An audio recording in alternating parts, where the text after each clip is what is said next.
the gate's wide open. It's abandoned. But keep in mind, there had been an explosion there. Basically, something out of a horror show. The Geiger counter maxes out at this spot. It's 90 or 95% of the Chernobyl exclusion zone, which is the hottest area. This dirt was hotter than that. Wow. Welcome to Exposure. Today, Stuart and I are going to be talking about Fairmont Brine, LLC, which was a fracking waste processing facility in Fairmont, West Virginia. Sean Guthrie, who you're going to hear from, was the operations manager.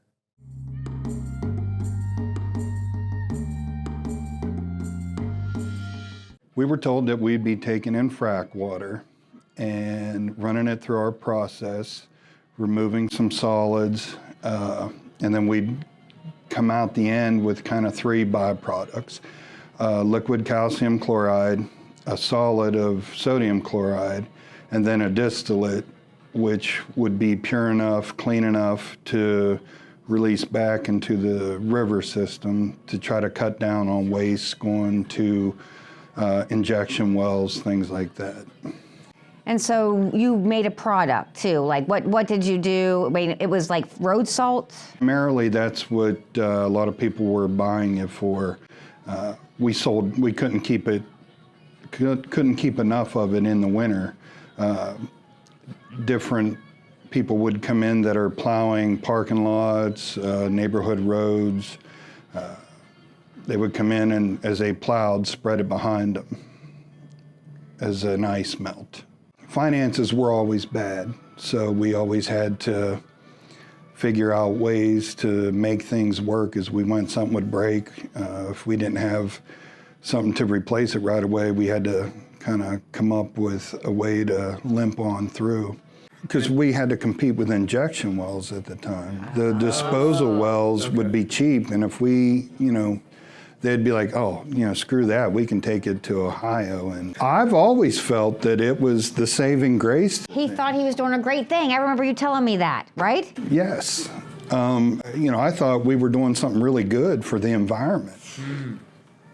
Because, the salt was a good ice melt in the wintertime. The calcium chloride was going to the fracking companies to keep things from freezing up. The distillate was clean and going out into the river system. And, we thought, hell, this is the answer instead of injection wells. That frack water coming up out of the ground is bringing up all kinds of heavy metals and minerals. Arsenic. Just so many different things. And like I said, for a couple of years, we went through the process of dropping out, I'd have to say minimal solids, but then it was making our lower part of our process suffer because we couldn't get good heat exchange. We'd have to shut down for a week or two. And, we would have, power sprayers with special nozzles to get in and clean these tubes up and try to get it. And that's spraying on you? We would wear, the Gordon's fisherman raincoats and stuff, and we'd add splash guards, but we'd be soaking wet at the end of the day. Later in the lifespan of Fairmont Brine, we were laid off for a little while, and they built a building up top to enhance the pre-process of dropping out the solids, instead of just adding sodium sulfate. They were adding a coagulant, a flocculant, dropping out more solids, running it through a lamella clarifier, running it through a filter press, and then that's where they kind of ran into the trouble of things concentrating up too much. I know their concern was the radioactivity a little bit at first, but it was always explained that if we add enough lime to it, it'll kind of dilute and make enough product so all didn't lump together and we could ship it out. To where? Ship it out to where? And this is the solids because that was the byproduct of what you were doing, was not the solids. They were hoping to send it off to landfills, that it would be within those parameters. But as we got into it, and as they found out when they tried to ship some stuff down to Kentucky, It was a little bit too hot for those landfills. And then we were finding out, I want to say there was a radioactive land site in Michigan, somewhere up kind of close to this area, but then the other ones were way out west. And it just wasn't cost effective for what we were charging per barrel to treat this water and then have to pay so much to ship out the radioactive waste. The reason they built this pre-process to drop out more is because we were having a lot of scaling within our heat exchangers, our vessels, so they figured if they dropped out more of that waste, it wouldn't clog up our system on the back end of the process. But that was kind of the beginning of the end because everything was just getting so hot. I want to say late 2017, early 2018, they had a company come in, and I remember it was a young lady. She came in to test various points of the process to test for how hot things were. And that's when I was made aware, you know, these filter socks were hot. That we had a dumpster that had a lot of the filter socks that she says, don't stand by that. Don't let anyone stand by that for longer than 10 or 15 minutes at a time. You know, my impressions given to me were, you know, there's radioactivity in everything. You're going to have the background, and we're never going to concentrate up enough where it was going to be a danger to any of us. It was never an issue of concern at all. We never even owned a Geiger counter on the site the whole time I was there. We didn't test for it. Now the products that we used, the calcium chloride and the salt and the distillate, that kind of stuff was tested. I know the salt and the distillate was because for us to discharge that fresh water, you know, it had to meet all kinds of parameters. Who did the testing? You did? We would take water samples and send it out to a lab. Do you know what they were testing for? It's been so long ago. I mean, I know all kinds of stuff, you know, what metals or minerals were in it, the pH. We would get the list back, and, you know, if everything was fine, you know, we would go ahead and discharge. That was the Monongahela River. Okay. And it was just a few hundred yards from our plant. Down, I mean, you were up on the hill. We were up on the hill, and we would gravity feed it down through our pipes, and there was a specific area where the pipe would come out. So at some point you kind of became aware of the radioactive issue because of... Not until we shut down. When you saw Justin's article, I'm just putting that out there. It wasn't until well after that, you know... It was shut down, you mean? It was shut down.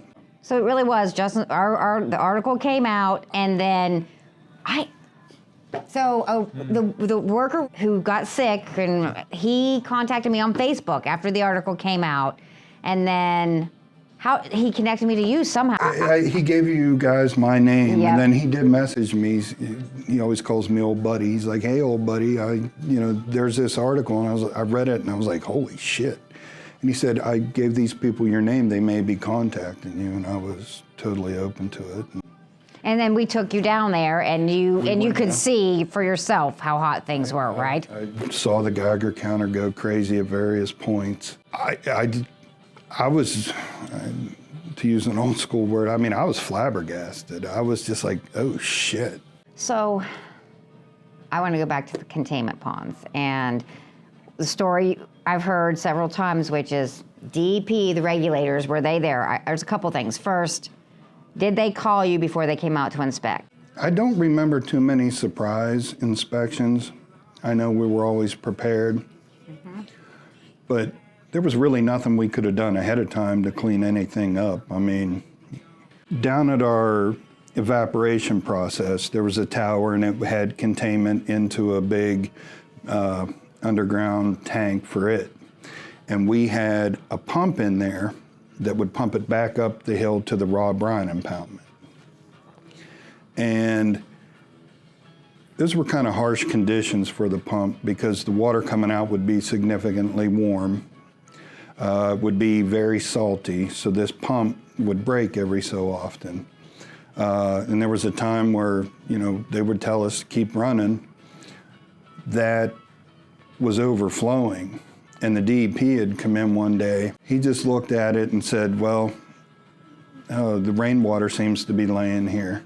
But it was right outside of the manhole for the tank, and it was obvious. We would talk about it afterwards and be like, he saw it, because we were expecting, okay, everything stops until this is fixed. But that's what they would say. That's what I was expecting. And then when he said, oh, it's just some rainwater I see gathering here, and we were just kind of like, we had an aluminum building where we kept all our salt. And when people would come in and we'd load it with either a front loader or like a little skid steer, you'd scoop it up, dump it in the truck. Maybe some would fall off the sides. You'd have little piles about as big as your notebook.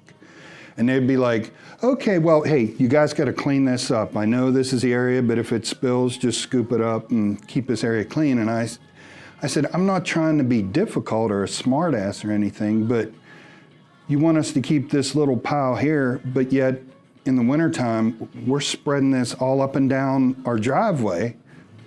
What's the difference? Well, this is your area, you got to keep this clean. And I'm like, but we're slinging it everywhere else for ice melt. And I couldn't get a good answer. I mean, they were there.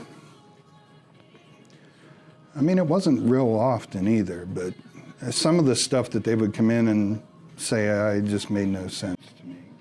But did that then, on some level, like, the fact that he's like, oh, it's just rainwater, or it's just being weird, but the DEP's lack of concern, that also had to make you think, oh, we're fine. It's okay what we're doing here or not?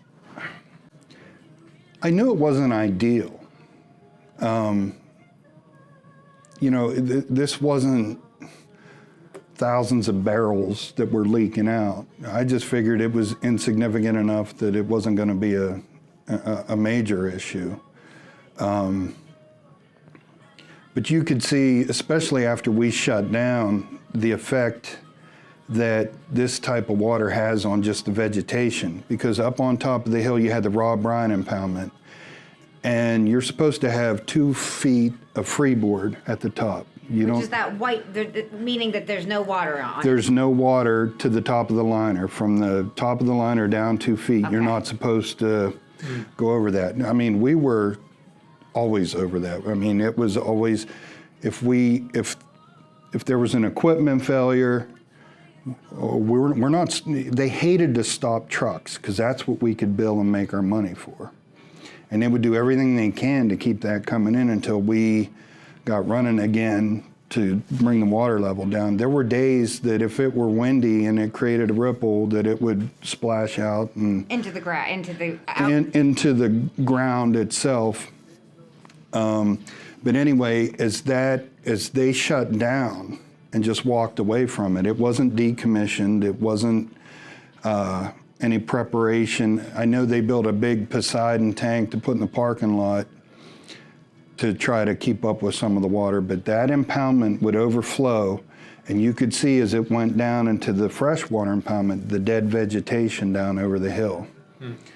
And then that was contaminating the freshwater impoundment, and then it would overflow.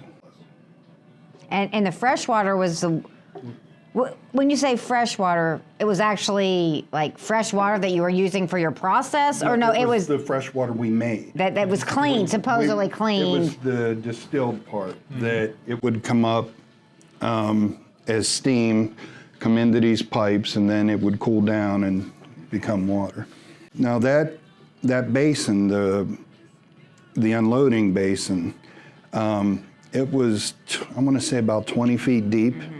And we got to the point, it was real fine particles down there. Like if you'd walk, it would just poof up, like mud would underwater. But we were getting to the point where we were running out of room. We weren't keeping a whole lot of water in there. It was a lot of solids that were dropping out. And when they sucked that out, that was the stuff that went to Kentucky and got them in trouble.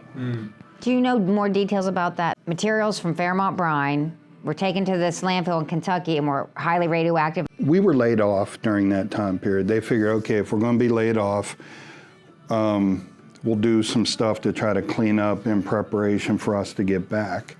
I wasn't really involved in any of that. All I know is, I guess from what I've heard, that the owner of I don't know if it was I think it was the trucking company, was the one that took the major hit, but I know Fairmont Brine got fined because I would get notices in our mailbox that our fine was due. Please tell us what your personal impacts and what you feel about if they're related to working there unprotected without, you never had any PPE, is that right? You know, they provided hard hats. We had safety gloves. It's always hard. What, safety gloves, cloth or rubber or like what? They were the latex for when we were doing water samples. You know, Okay. we would test at different points in the evaporation process, mainly for specific gravity depending on what product I was trying to make. Off and on, we would have those little dust masks. Like the 3M. 3M, something that you N95s or something. you could buy at, you know, a hardware store. That we would have safety glasses. But no Tyvek suits or? We did have some, and we each had a bag that had various things that we never used. You know, I'm a big guy in those Tyvek suits. I don't think I could, you know, it was one size fits all, but it doesn't really fit all. But I mean, we would get down in it. Your boots would, a lot of guys would buy rubber muck boots, but the problem with that is you'd walk past something because there was some conduit on the ground, or, you know, the pump where it was attached to the ground, you could cut your boot on that and then your boot's no good. Leather boots would shrink up and curl up like elf shoes. I mean, there were days I'd come home and I could probably stand my pants up. They were so stiff. I mean, you'd walk by the centrifuge making salt and you'd taste the salt. I mean, it was always in the air. There was supposed to be a ventilation system, but it never worked. There were fans. You know, sometimes, well, most of the time the louvers were open, but those exhaust fans were never. I knew we never wanted it to get like into the river system or anything, but you know, we never assumed that it would be, you know, we got it on us all the time and it was never a big deal. Like, I would never wash my clothes with my ex-wife's clothes and the kids' clothes. We always did mine separately, but we were still at home washing it in our. But what about health impacts? Like, what about that? So with me, you know, I've had asthma since I was 16, but now being around all that, and you know, it's never been confirmed that there's a direct correlation, but I have COPD now. My teeth are breaking off. I have more than a half a dozen teeth that have broken off, and they were healthy teeth. My front tooth is the most recent one that broke off, and it was a healthy tooth. Snapped it and come right out. No pain. My testosterone is crazy low, and even at the time I was doing testosterone replacement therapy, it was barely coming to the minimum that they wanted to see. I have a lesion on one of my adrenal glands. I don't know if it's from all this or not. Yeah.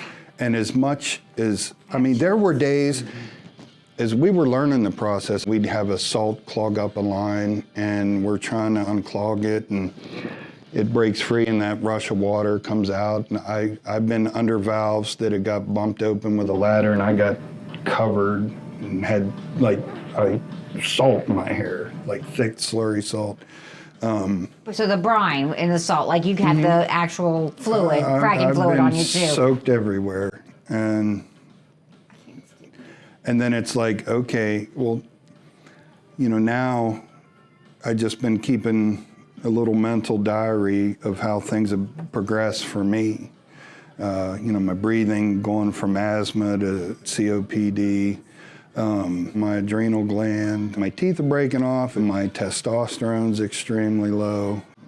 But there were also, and of course, that's why the industry can get away with basically anything, because it's so hard to prove harm. There was a kid that worked for me at Fairmont Brine. I think he was 32, somewhere in there, developed stomach cancer. Young guy. And I just have to say, am I saying if Fairmont Brine caused that? I would like to say that, but I can't say that. We don't know, but I just wish we could find out. I wish the researchers, the medical profession, somehow, some way, can you start giving us some way to prove harm? Mm-hmm. Is that right? I'd be willing to let anybody check me out to just get data for now. If you would have known the risks, you might have still taken the job because you needed the money, but you would have protected yourself or I don't want to put words in your mouth, but what do you wish if you could do it over? If I could do it over, I would have made a bigger deal out of respiratory protection. It was such a difficult environment to work at because in the building where I mainly was, it was a big aluminum building, and you had a rotary kiln dryer in there, you had a boiler in there, and right outside my office, we always kept a little thermometer. The office was air conditioned, but right outside, we were 120 degrees plus all year round. Mm. So, any special suit would have made it difficult to move. We were getting into weird positions, but the respiratory thing would be the main thing, because that's been the biggest thing that's held me down. When you can't breathe doing something like just me walking my garbage can across the flat backyard to the curb is, I'll start huffing and puffing and have to sit down for a minute or two. Do you feel like, and this is just would be your opinion, but do you feel that the people above you, they just walked away, or do you think that they knew the whole time that these risks were present? I don't know if they knew that it was significant as the Geiger counter showed us when we were down there. Mm-hmm. I would be surprised if they knew and said, screw it anyway. I think they felt that their dilution process would keep things out of being so concentrated. But then again, you find all those filter socks that we all had to change piled up in a dumpster. And so you would actually go out, change them without any protection at all? we'd... Gloves? I would put on my latex gloves and then my work gloves over top of that. And that kind of kept it off my hands. But you're dragging stuff out and, it's... breathing it in. And that's the thing, the particulates. The radioactivity binds to the particles, and that's what you breathe in, and that's what can be so dangerous, is from what I've understood. And the filter socks also can tend to be one of the hottest and most dangerous parts. The filter sock area, the pre-process area is where the hot things were. By the time it got down to the main process, the evaporation process, things weren't as bad. As we walked through that building, the salt shed wasn't bad.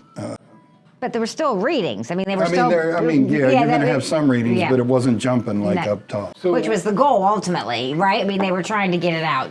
In your mind, you think that was... And we had to adhere to the parameters of our discharge permit. Mm-hmm. Mm-hmm. So, we met all that criteria. So I'm a woodworker by trade, and so when I think of filter socks, the only thing I can really think of is like my dust collection bag. Right. Very similar, a little bit thicker. It has that. It's a fabric, mm-hmm. and the tubes that they go in are long and cylindrical, and at the top you have this plastic kind of handle. Now, when I change my dust collection bag, inevitably there's like a plume of fine dust. Is it the same with the filter socks? These are wet. Okay. So, you drain. You isolate the area, but you drain, and then you pull them out, and it's dripping. So it's not like a dust plume, But you get it out, you flop it on the ground. I mean, you're getting splashed, and then it's going to form like a mud and then a little bit of a hard solid. So, but I mean, you get enough of those in a dumpster outside that's not in containment, that's near a stormwater drain. I mean, it's all getting washed down through. I mean, it could get dusty once it's sitting out in the sun, it gets dried out, people mess with it. With all the environmental regulations getting pushed back and forth, we're tightening up, we're loosening up, depends on who's in office politically. There has to be enough data by now that it's obvious. I think you put some blinders on, you're not going to see the bad shit. You're just worrying about your bottom line. Federal EPA, they're doing a massive remediation. But we had a meeting with them, and they went through a slideshow of like what they've done with Billy Randall from Truckers Movement for Justice. And so what my understanding was, they haven't done anything about the containment ponds yet. And I'm like, well, that's not part of this part of the plan. That'll be the next thing. But how does that make you feel that all that water, that whatever it is still there? Do you think, the sediments in the bottom have to be really hot, right? I would say in the raw brine impoundment, they're going to find some significant radioactivity in the sludge, sediment, whatever it's going to be at the bottom of that, because that has never been addressed. That water will stratify, so the heavy stuff will go down the bottom. The upper stuff will be mainly rainwater. It's going to have some salinity to it and whatnot, but all the bad stuff's down low. As we were using that rotary kiln dryer, there was a dust collection unit. So if you're sucking in, some of it, you're sucking in the dust, and there's got to be an exhaust, and I don't know, what was in that exhaust. And there's houses. Here's Fairmont Brine. Here's the river. It's downhill, and there's houses all right here. There's also a time when the pond down over the hill that was off property that you thought something had happened there too. Oh, well, see, the raw brine impoundment was overflowed. When I went down with Yuri, I have pictures of it, where the water would overflow and have just a steady downstream to what was the freshwater impoundment. Okay. And the vegetation was as wide as a road that had been affected. Oh, that's when you went after it was with after Yuri. it was shut down. Well, that's one of the things that I always think of is the PR kind of spin is that it's just salt water, right? But even if you eliminated the radioactivity and the VOCs and the heavy metals, and it was just heavily salted water, that's still not good. It's still bad. You don't right. like significant amounts, because what they used to do with fracking water, they would just take their hose, throw it in a stream, suck up some water, and then they would say, okay, we don't need this water, and they'd spit it back into the stream or whatever, hush hush. If you got rid of all the volatile stuff that you're talking about, you wouldn't want a ton of that going into the drinking water, but it would get filtered out by the ground and natural processes. But if you just did a steady stream of that constantly, of course, that's going to have an effect on the groundwater. Yeah. We would have places that when you worked on pumps or hose connections or busted hoses, you were going to have areas that you take off a hose and water's going to spill. Not everything could be contained. There has to be a happy medium somewhere where you can still adhere to the regulations, make it safe. But again, it's somebody not making that extra $3, and they still, it's like in just about every business that I've seen, the higher ups get paid and the folks at the lower end get the minimal stuff, but they're the ones risking everything to make them rich. You'll hear the conservatives complain about socialism when it comes to programs that help the unfortunate people that need, whether it be food stamps or Medicaid, healthcare. But socialism is great when the bailouts are happening for the bigger companies. And the subsidies, and yep. I don't understand the logic behind it. So if there's anything you would want people to know from your experience working at Fairmont Brine, is there something? We went into it with the best of intentions, but it's a real shame how it all ended and got left. I mean, no decommissioning, just flip. Well, we didn't get to flip the off switch because our utilities were shut off. But, for a while, we had no electricity, no water. They just walked away and Left you there, basically, to they keep just the said, vandals "Hey, out. Go down and, so they see somebody showing up there. And I made it random. I'd go in the morning or I'd go in the afternoon or take an evening drive down. But I mean, they just walked away and taxpayers are paying for the cleanup now. So, no, I just hope that this can get out to more people, that this is the kind of stuff that's going on. Man, if you get involved in any kind of business like that, whether you're a pipe fitter building a pipeline, or repairing a pipeline,